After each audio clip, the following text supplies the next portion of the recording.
Hey, good day, everybody. Welcome into First Take. I'm Molly Qerim. That is Marcus Morris. Good to have you back in NYC. How we feeling? How we living? Real good. Sunny weather. Stephen A. in OKC. And we got Gilbert Arenas. Hey, fellas.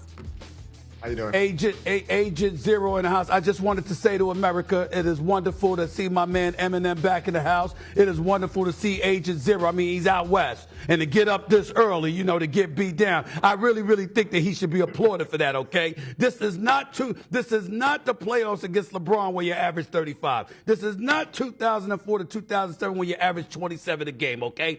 This is First Take. And Marcus Morris has come on this show. And I must say, he has been very good, yet very disrespectful. He actually tried to bring in his brother to help him. But I'm ready.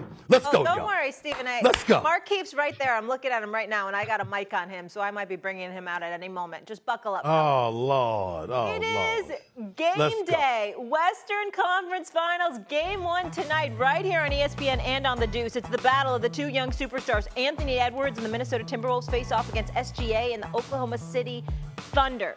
Thunder on a quick turnaround after finishing off the Nuggets in Game 7 on Sunday. They're 6-2 this postseason in games with 1 day of rest. On the other hand, the T-Wolves are coming into this game well-rested with 5 days off, but are only 2-4 this postseason in games with 3 or more days of rest. But who needs rest when we're talking Western Conference Finals? All right, Gil, starting with you. Who needs Game 1 more tonight? Is it OKC or the Wolves?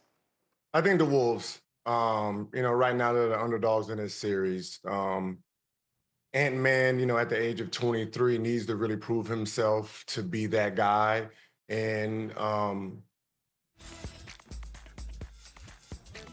they really need to rise to the occasion for this series. So they do need Game 1, see if they can steal it in OKC.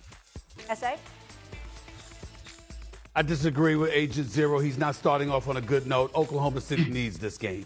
And here's why you need this game. I mean, listen, as elite as they are defensively, they have struggled offensively. We have seen that. We know that Shai Gilgeous is that dude. He's something special. The modern-day George Gervin, Iceman, George Gervin, upgraded, obviously, with what he brings to the table. But this dude, Ant-Man, is something special to behold. Make no mistake about it. And I think that when you are Oklahoma City and you have the home court advantage, I understand the thinking about Minnesota needing to be that team, particularly when OKC just finished with a 7-game series. The flip side to that, however, is that you do have home court advantage. That's something that you want to maintain in this series. You don't want to find yourself in a hole where off bat you've got to go to Minnesota to steal one in order to regain home court advantage and ultimately end up forcing a Game 7 in this series. I just think that when you look at what Minnesota brings to the table themselves collectively on the defensive side of the ball, when you consider the difference maker that Ant-Man can be and he wants to be, he seems somebody that appears to be tailor-made for this moment. We still wondering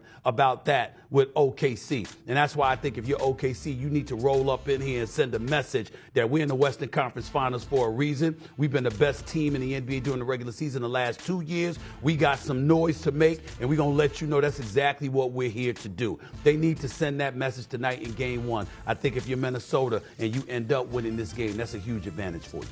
Marcus, talk to me. Definitely a huge advantage. I feel like it's definitely pressure on OKC to win this game, right? Let's go back to the first game of the Lakers series when Minnesota went in there and set the tempo, right? Like that led into the rest of that series, right? Like Minnesota's a team that thrives off of confidence. They thrive off of their guy, like being there, being in the light. OKC has to match that. They have to take care of home court advantage because these are young guns that's playing. Like they're going to be playing extremely hard. They're going to match each other's tempo, but if Minnesota get this game tonight, we might be having that same conversation we was having with the Lakers. We call that a gentleman's sweep. I feel as though they need to win this game because Minnesota is out for blood. Gil, to that you say what? I don't know if they're watching TV because we just witnessed OKC laugh off Denver after they lost games. They've shown poise. They've shown that they don't get rattled very easy. And we just watched Timberwolves struggle offensively against a Golden State Warriors that didn't have anyone that can score the ball outside of Steph Curry. So they do need it.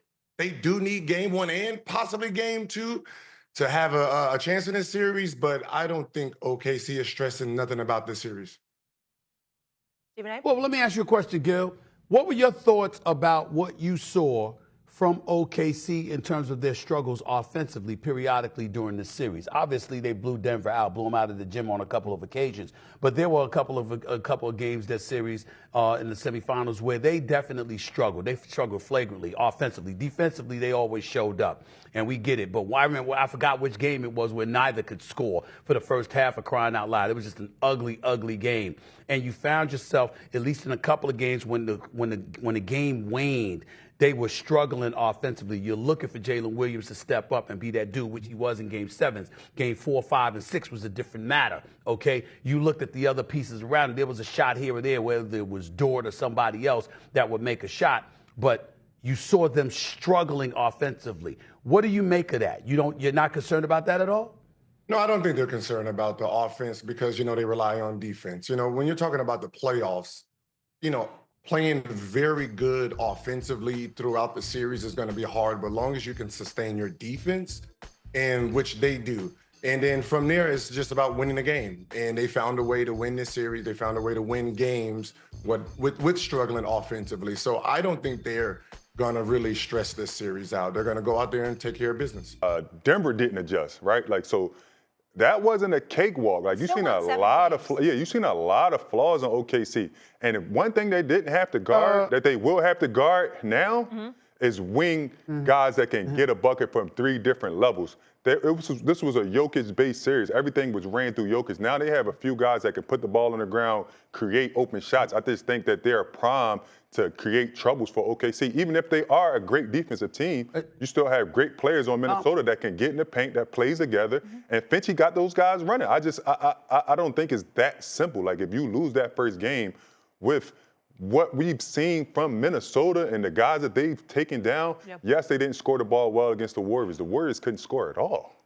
When Steph went down, they couldn't score at all. So what does that say about Minnesota's defense, right? You playing against guys that have intangibles that can switch out, and you got Gilbert, one of the best defensive centers in the game. If OKC don't handle business this first game, it could get ugly. S.A.? I got to throw something out, Molly. I don't know if you heard. There's a really, really good show. There's a really good show on YouTube. It's called Gil's Arena, and he's got Gilbert Arenas is the star. You got Swaggy P up in the house, my man Kenyon Martin, obviously Rashad McKenzie, the crew. I don't know if you missed it, but there was a segment or an episode where somebody, refresh my memory, Gilbert, somebody was wearing a clown suit or something because they said that they were going to wear it if Minnesota actually won, because there was no way in hell that they were going to beat the Los Angeles Lakers. I don't want to speculate, Gil. Am I right about that? And if so, who's wearing that? Who's wearing that outfit? Who's that? Listen, I'm a diehard Laker fan, so I'm going to die on that. I'm going to die on that sword, right? Right. I'll wear another. So you picked the Lakers. Yes. So you picked the Lakers against Minnesota. That's what you did. Of course. I just wanted to make sure. And I'm picking OK. So the emotion now. Okay, all right. I just wanted to make sure I was clear. And Marquise, I know he's agreeing with his brother. I ain't throwing him. I ain't mean to do that, Marquise. My bad. I ain't mean to do that to Marquise. But I'm just saying. I just had to bring up the facts. That's all. I just wanted to bring up the facts, Marquise. Marquise, you want to come out or you want to wait a minute? Okay, he's gonna. Now he can wait. He can wait. Let him sit in the green room. Let him sit in the green room eating his breakfast. He's good. He's good.